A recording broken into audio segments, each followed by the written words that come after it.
계속해서 시장 점검해 보도록 하겠습니다. 오늘은 조일규 A1 리서치 대표 자리해 모셨습니다. 어서 오세요. 네, 반갑습니다. 네, 지난주에 이 미국 소비자 물가 발표 이후에 국내 증시도 흐름이 상당히 좋았어요. 정말 근데 반짝 좋았기 때문에 오늘은 좀 차익 실현 매물 속에 안 좋은 상황이 나타나고 있는데 실제로 어떻게 보십니까? 예, 오늘 제가 조금 있다가 그 작년 10월 달, 11월 달의 섹터하고 올해 1월 달 섹터를 그러니까 펀더멘탈, 그러니까 거시 변수하고 업종, 주도 업종 이런 것들을 제가 분석을 좀 해드릴게요. 근데 예. 그 전에 제가 처음 질문하신 거에 대한 부분들에 대해서 설명할 때 조금만 눈여겨서 좀 들어보세요. 그래야지 예. 나중에 제가 후반기에 업종 종목 할 때 좀 이해가 되실 겁니다. 예. 알겠습니다. 갑자기 3시 40분에 오다가 2시 40분에 시간 나오니까 당겨졌죠? 깜짝 놀라신 분이 예. 계신데요. 예, 나중에 또 3시 40분에 굉장히 유명한 분 오시니까 그때 좀 계속 봐주시고요. 예. 일단 소비자 물가 지수가 발표가 됐는데 이게 이제 발표된 게 중요한 게 아니고 준비한 자료를 한번 보시면 이게 그 지금 6.5가 발표했죠. 이 헤드라인이에요. 예. 근데 뭐 코어 같은 경우는 임금도 있고 그 주거비도 있거든요. 그쵸. 그거는 이제 어차피 후행성이니까 예. 한 1년 뒤에 있다가 이제 보통 집 가격은 1년 있다가 이제 계약을 하기 때문에 예. 또 재계약할 때는 내려갑니다. 그러니까 좀 늦게 내려가죠. 근데 헤드라인이 딱 6.5가 찍혔는데 이게 중요한 게 아니에요. 제가 지금 왜 제가 얘기를 하는가 하면 저 8.20이 찍혔을 때가 예. 9월 달 CPI거든요. 예. 9월 달 CPI는 원래 10월 달 발표가 돼요. 예. 그리고 7.70 찍을 때가 이게 10월 달 그쵸. CPI인데 11월 달 발표. 11월이겠네요. 그러니까 예. 10월 달하고 11월 달은 8.20, 7.70이니까 저 상태에서는 소유자 물가 지수가 떨어질지 안 떨어질지 몰라요. 그래서 저 상태에서 우리 생각해 보세요. 작년 10월 달, 11월 달에 외국인들이 굉장히 많이 사면서 2차 전지를 땡길 때 모든 사람들이 관심이 어디가 있었습니까? 파월 의장의 입에 가 그쵸? 있었어요. 예. 그러니까 시장이 파월 의장의 입에 따라서 굉장히 많이 출렁출렁 거렸잖아요. 예. 근데 최근에 7.1 찍고 6.5 찍거든요. 예. 최근에 해외 증시에서 가장 많이 얘기하는 게 뭐예요? 파월 의장이 암만 강하게 얘기해도 시장은 안 믿는다. 그렇죠. 흔들리지 않더라고요. 그러니까 요게 이제 작년 10월 달하고 10월, 11월 달하고 올해 지금 1월 달하고 달라진 거예요. 잘 예. 기억하세요. 제가 자, 두 번째 ISM 제조 PMI 지수가 나오는데 예. 요게 이제 중요한 건 뭐냐면 여기서 되게 중요한 게요. 지금 60일 찍고 50 찍고 49를 내려갔어요. 이게 이제 작년 12월 달하고 올해 1월 달에 떨어진 거거든요. 예. 근데 벌써 2년 7개월치 만에 최저 질재가 없어요. 48.4. 근데 이걸 두고 작년 10월 달, 11월 달에 어떤 얘기가 나왔는가 하면 예. 경기 침체다. 심각한 헤비한 경기 침체다 이렇게 예, 나왔는데 예. 아까 이제 소비자 물가지수 그렇게 되고 나니까 지금 어떤 얘기가 나오는가 하면 해외 증시에서 예. 연착륙도 가능하다. 어. 가벼운 침체가 가능하다. 이렇게 예. 바뀌고 있어요, 지금. 예. 근데 그런 원인이 비단 요거 두 개까지가 아니에요. 아닌 거네요. 예. 세 번째 보면 우리가 예전에 왜 얘기할 때 지금 미국은 중요한 게 아닌데 심각한 건 유럽이다 유럽이라고 그랬잖아요. 말씀하셨죠. 제가 준비한 차트 한번 볼게요. 지금 여기 나스닥이에요, 월봉. 예. 옆에 건 영국의 FTSE 100이에요. 예. 영국은 지금 사상 최고치 돌파했어요. 나스닥하고 정반대네요. 그러니까요. 그러면 이제 여기서 제가 얘기를 드릴게요. 경기 침체는 됐어요. 일단 됐다고 예. 보고 물가는 잡혔다고 보고 이제 시장에서 이제 통화정책 파월 의장이 아무리 나와서 얘기를 하더라도 안 믿잖아요. 그쵸? 예. 그리고 아까 ISM 제조업 지수 얘기를 많이 하는데 안 믿어요. 왜냐하면 이제는 경기 침체가 헤비한 것인지 아니면 연착륙 라이트한 것인지만 살펴보거든요. 예. 그럼 사람들이 이제 당연히 어디로 갑니까? 아 이제 경기 지표 아무리 나쁘게 나와도 난 안 믿어. 어차피 경기 침체인 거 알아. 그럼 예. 이제는 실질적으로 경기 침체를 확인하려는 심리가 강했죠. 예. 아까 영국은 정고점 돌파했는데 나스닥은 못 올라가잖아요. 예. 그러면 봐야 될 게 뭐예요? 아 이제는 빅테크 실적을 보고 마지막으로 활용 전점을 찍고 우리가 판단하겠다 이런 거죠. 예. 근데 예. 묘하게도 설 이후에 빅테크 실적이 있어요. 발표가 되네요. 예. 그러니까 요 빅테크 실적이 이제 굉장히 중요한 시기가 됐다는 거죠. 예. 그래서 좀 바뀌었어요. 그래서 이렇게 요 바뀌었던 거에 따라서 이제 업종이 어떻게 변하는가를 이제 설명하면 돼요. 두 번째 질문 하시면 돼요. 네. 알겠습니다. 어쨌든 이 설 이후에 이 빅테크 실적 발표를 한번 지켜봐야 된다 말씀 주셨는데 분위기가 바뀌었다고 이야기를 네. 해주셨잖아요. 네. 그러면은 이 상황에서는 좀 어떻게 바라봐야 되는 겁니까? 자, 지금부터 제가 설명하는 거를 여러분들 좀 잘 들어주시면 좋을 것 같아요. 제가 요거를 제가 비교를 해봤습니다. 예. 일단 기본적으로는요. 그러니까 작년 3분기부터 시작해서 작년 4분기까지 외국인들이 12조 5천억을 샀어요. 예. 근데 그러니까 올해 1월까지 12조 5천억을 샀어요. 근데 어디까지 샀는가 하면 코스피에. 코스피. 코스닥은 작년 7월부터 시작해서 올해 1월까지 7,823억을 팔았어요. 그쵸, 이 수급을 일단 기억해 놓으시고요. 예. 자, 준비한 자료 갑니다. 시기별 시장 종목 흐름 분석표를 할 때 제가 매크로 변수에 대한 구분했어요. 예.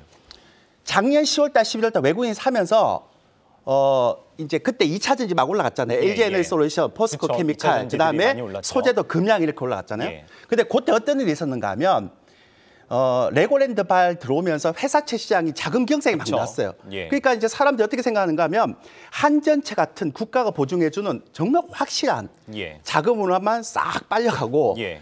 채권 시장이 자금 경색이 났거든요. 근데 그게 그쵸. 어떻게 바뀌었는가 하면 올해 2023년 1월 달에 그러니까 AA 단계의 채권이 오버부킹이 나왔어요. 오버부킹이라는 맞아요. 건 지난주에도 뭐냐면 말씀하셨죠. 지난번 얘기했잖아요. 500억이라는 회사채를 발행하려고 했는데 1,000억이 들어온 거예요. 예. 근데 여기서 되게 중요한 건 AA 등급이나 A 플러스 등급은 그러니까 AA 등급은 오버부킹 들어오는데 B 등급, 트리플 B 등급은 아예 안 들어와요. 그러니까 아직까지 자금 쏠림인 거네요. 굉장히 예. 쏠림이죠. 근데 작년 10월 달은 한전채만 들어가는 거에 비하면 그나마 좀 풀렸죠. 이걸 잘 기억하셔야 됩니다. 예. 그리고 작년 10월 달, 11월 달에는 유럽이 바닥을 확인하는 과정에서 리스크가 예. 있었어요. 그러니까 예. 얘가 또 떨어질까, 또 겨울이 왔을 때 에너지 난이 나올까 예. 안 나올까. 근데 생각보다 따뜻해버렸잖아요. 그쵸. 그러면서 유럽 시장의 전고점을 근접하면서 돌파하면서 리스크 해소 과정이 나왔어요. 예. 그 과정에서 고객의 탁금 2002년도 1월 달에 71조였다가 1월 달에 그러니까 올해 1월 달에 45조 확 빠진 거예요. 예. 그럼 제가 왜 이런 얘기를 하는가를 두 번째 자료 보면서 제가 설명해 드릴게요. 예. 나중에 궁금한 거 질문하시면 되고. 예. 그러니까 작년 2002년도 10월 달, 11월 달은 제가 아까 말씀드렸잖아요. 채권 시장, 회사채 시장에 경색이 났죠. 그쵸. 그러니까 예. 한전채 쪽으로만 돈이 막 물려요. 그러면 예. 어떻게 생각하는가 하면 사람들이 이거는 성장주라도 네이버, 카카오처럼 낙폭과대 성장주는 안 된다. 예. 그러니까 오직 믿을 수 있는 건 성장도 되면서 실적도 되는 그쵸. 종목, 같이 안전한 뒷받침되는. 종목들만 가겠다. 예. 이렇게 해서 2차 전지주가 막 올라간 거예요. 예. 그리고 개별주는 잘 보세요. 어차피 BB 등급 이하는 그러니까 트리플 BB 등급 이하는 세차치가 안 나온다는 건 예. 회사에서 그러니까 크레딧 문제가 발생될 수 있으니까 안 건드린다는 얘기잖아요. 예. 그러면 개별주는 강력한 모멘텀이 없으면 안 땡겨요. 예. 근데 그때 어떤 강력한 모멘텀이 있었는가 하면 네옴시티주의 모멘텀이 그쵸. 들어왔고 예. 2차 전지 소재주의 금양인한테 들어왔단 말이에요. 예. 이게 강력했어요. 그리고 쭉 올렸다가 다 빼버렸죠. 예. 왜냐하면 제가 계속 여기서 얘기하면서 절대 바이앤홀드 안 된다 그랬잖아요. 예. 예. 올해 장은. 그래서 그때 관심 지표는 물가지수와 통화정책이란 말이에요. 예. 자, 그럼 두 번째로 갑니다. 올해 지금 가장 센 게 뭐냐면 은행주예요. 맞아요. 자, 외국인들 은행주 계속 사고 있다고 예, 하더라고요. 그럼 은행주 왜 예. 가는가 한번 볼게요. 일단 작년 같은 경우는 10월 달, 11월 달은 유럽 경기가 어떻게 될지 모르니까 경기가 되게 불편하죠. 예. 그러니까 은행주는 아무리 금리가 올라가도 배당을 많이 줘도 은행의 경기가 안 좋아지게 되면 부실 채권이 증가돼요. 예. 근데 지금 이런 채권 시장의 자금이 경색이 완화되고 유럽 시장이 올라가게 되면 상대적으로 은행이 가지고 있는 핸디캡인 경기 침체에 따른 그쵸. 부실 채권은 리스크가 적어지고 예. 그다음에 금리 차가 벌어지니까 예대 마진은 커지고 예. 거기다가 은행주의 입장에서 보면 주주 친화 정책은 그쵸. 굉장히 왜냐하면 외국인 지분이 70%인데 뭐 맞습니다. 우리 개인들한테는 도울 게 하나도 없어요. 예. 자, 그리고 개별주의 강력한 모멘텀 뭐가 있는가 하면 로봇주라는 모멘텀이 가장 강력해요. 예. 삼성전자 알죠? 유상증자 예. 참여했던. 자, 그럼 이걸 보면서 어떤 생각을 하는가 하면 개별주는요. 강력한 모멘텀이 아니면 안 들어와요. 왜 가기가 그럴까요? 힘들다. 회사채 예. 시장에서 트리플 B 단계도 안 들어올 정도로 그러니까 크레딧 문제가 불거지고 있기 때문에 개별주가 조금 올라갔다 떨어지고 조금 올랐다 떨어지고 이렇게 할 바에는 개별주 안 하는 게 맞아요. 예. 강력한 모멘텀을 가지고 있는 형태의 모멘텀 가지고 있는 개별주를 해야 되는 거죠. 그러면 예. 지금 아까 그 고객의 탁금이 71조에서 45조를 빠진 형태에서 예. 로봇 테마라는 강력한 이런 개별주 테마가 끊기지 않은 한 새로운 테마가 올라올까요? 택도 없는 얘기죠.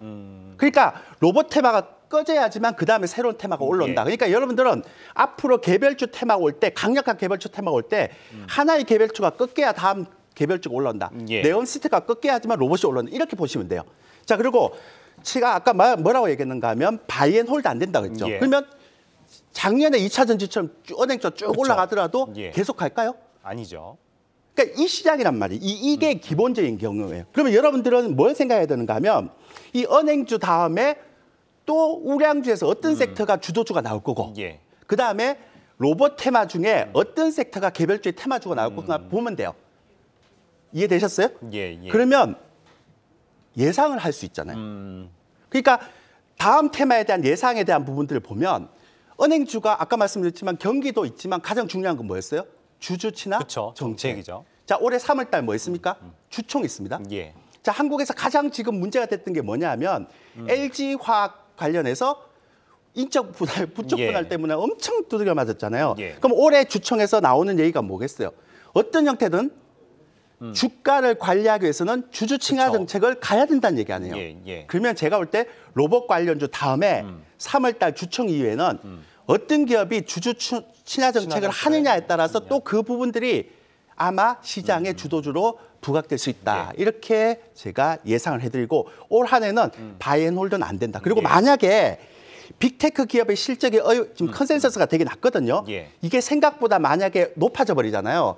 그러면 채권 시장도 풀리고 유럽 시장도 풀리기 때문에 낙폭과대 성장주 중에 우량한 성장주는 예. 올라갈 수 있는데 만약에 빅테크 기업들의 실적이 안 좋다. 이러면 계속 이런 형태의 모습들이 나타나겠다. 이게 제가 오늘 풀어드리는 예. 형태입니다. 예, 알겠습니다. 오늘 긴 시간 동안 말씀 주셨는데 예. 어쨌든 설 지나고 이 빅테크들의 기업 실적 한번 지켜봐야 될 것 같습니다. 오늘은 조일규 A1 리서치 대표 이야기 들어봤습니다. 말씀 고맙습니다. 감사합니다.